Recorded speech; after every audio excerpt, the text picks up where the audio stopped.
नमस्कार, मैं हूं मुक्ता सिंह और आप देख रहे हैं श्रेष्ठ भारत। अमेरिका एक बार फिर चांद पर अपना मिशन भेजने की प्लानिंग कर रहा है। साल 1969 में अमेरिका के नील आर्मस्ट्रांग ने पहली बार चांद पर कदम रखा था। नील आर्मस्ट्रांग के बाद अपोलो मिशन ने कुल 12 लोगों को चांद पर उतारने में सफलता प्राप्त की। इसके बाद रूस, चीन, भारत और जापान ने चांद की सतह पर अपने अंतरिक्ष यान, लैंडर या रोवर्स को उतारने में कामयाबी हासिल की। लेकिन इन अभियानों में इंसानों को चांद पर नहीं भेजा गया था। अब अमेरिका एक बार फिर अपने आर्टेमिस प्रोग्राम के तहत मनुष्यों की एक टीम को चांद पर भेजने की योजना बना रहा है। अंतरिक्ष में जाने के लिए सबसे जरूरी चीज है रॉकेट तकनीक। सोवियत संघ और अमेरिका के बीच इस तकनीक को लेकर बेहद कठिन स्पर्धा है। साल 1961 में जब सोवियत संघ ने यूरी गागरिन को अंतरिक्ष में भेजने में कामयाबी पाई तो अमेरिका दंग रह गया। वो इससे भी ज्यादा कुछ करना चाहता था, लिहाजा उसने तय किया कि वो चांद पर इंसान को उतारेगा। इसके लिए बेहद शक्तिशाली रॉकेट की जरूरत थी। 1969 में अमेरिका ने अपोलो 11 अंतरिक्ष यान से 2 अंतरिक्ष यात्रियों को चांद पर उतारने में कामयाबी हासिल कर ली। उसके बाद वो दूसरे अपोलो अभियानों के जरिए 10 और लोगों को चांद पर भेजने में सफल रहा। ये न कि विज्ञान की एक बड़ी उपलब्धि थी, बल्कि अमेरिका के लिए एक राजनीतिक उपलब्धि भी थी। सोवियत संघ कभी भी इंसान को चांद पर नहीं भेज पाया। इसके बाद इंसान को चांद पर भेजने की होड़ बंद हो गई। करीब 50 साल बाद एक बार फिर इंसान को चांद पर भेजने की होड़ शुरू हो गई है।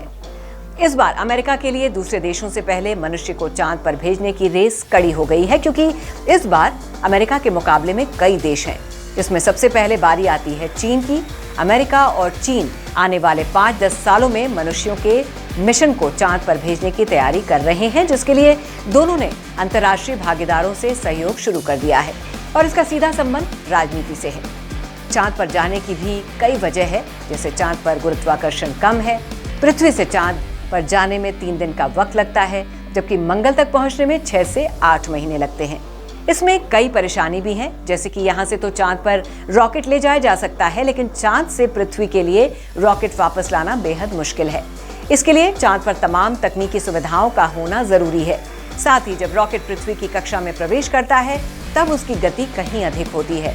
उससे पैदा होने वाली गर्मी से रॉकेट की सुरक्षा के लिए अधिक मजबूत हीट शील्ड की जरूरत होती है।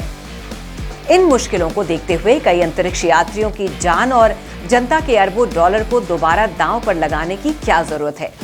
शायद इसलिए क्योंकि अब इस रेस का स्वरूप बदल गया है।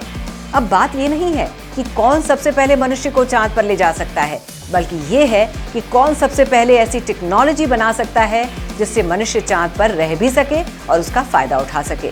यानी ये लड़ाई इस बात की है कि कौन सबसे पहले चांद पर इंसानों की बस्ती बसाएगा।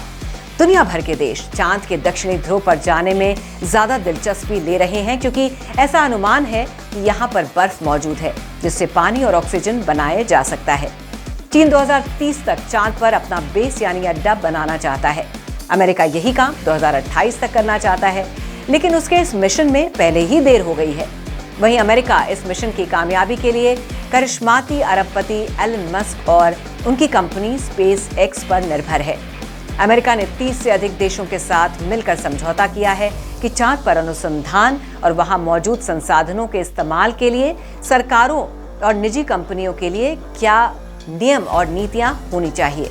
भारत का चंद्रयान 3 मिशन चांद के दक्षिणी ध्रुव से 600 किलोमीटर की दूरी पर उतरा और उसके जरिए चांद पर सल्फर, एल्यूमिनियम और अन्य तत्वों की मौजूदगी की पुष्टि हुई, लेकिन पानी और बर्फ की पुष्टि नहीं हो पाई।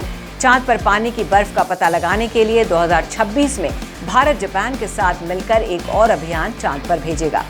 इन बातों से संकेत मिलता है कि अंतरिक्ष में आगे खोज के लिए चांद को बेस या अड्डे की तरह इस्तेमाल किया जा सकता है। तो फिलहाल की इस खबर में बस इतना ही। बाकी खबरों के लिए देखते रहिए श्रेष्ठ भारत।